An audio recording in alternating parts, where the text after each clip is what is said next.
ನಾವಿಂದು ಲಾಹಿರಿ ಮಹಾಶಯರ ಮೌಲ್ಯಗಳ ಬಗ್ಗೆ ತಿಳಿದುಕೊಳ್ಳೋಣ. ಲಾಹಿರಿ ಮಹಾಶಯರು ಭಾರತದ ಆಧುನಿಕ ಕಾಲದ ಆಧ್ಯಾತ್ಮಿಕ ಇತಿಹಾಸದಲ್ಲಿ ಬಹುದೊಡ್ಡ ಹೆಸರು.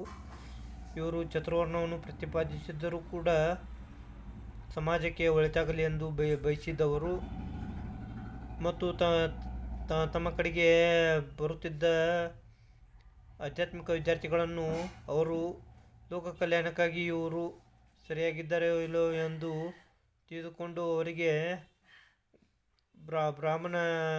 ಬ್ರಾಹ್ಮಣ ವರ್ಣಕ್ಕೆ ಸೇರಿಸುತ್ತಿದ್ದರು. ಏಕೆಂದರೆ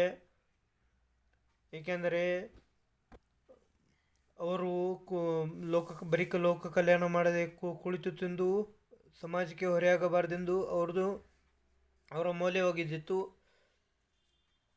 ಈ ರೀತಿ ಲಾಹಿರಿ ಮಹಾಶಯರಿಗೆ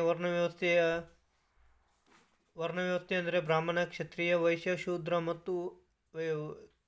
ಶೂದ್ರ ಈ ರೀತಿ ವರ್ಣವ್ಯವಸ್ಥೆಯ ಪ್ರತಿಪಾದಕರಾಗಿದ್ದರೂ ಕೂಡ ಅದರ ಗುಣಗಳ ಬಗ್ಗೆ ಚೆನ್ನಾಗಿ ಗೊತ್ತಿತ್ತು. ಈ ರೀತಿ ಲಾಹಿರಿ ಮಹಾಶಯರ ಮೌಲ್ಯಗಳಿದ್ದವು.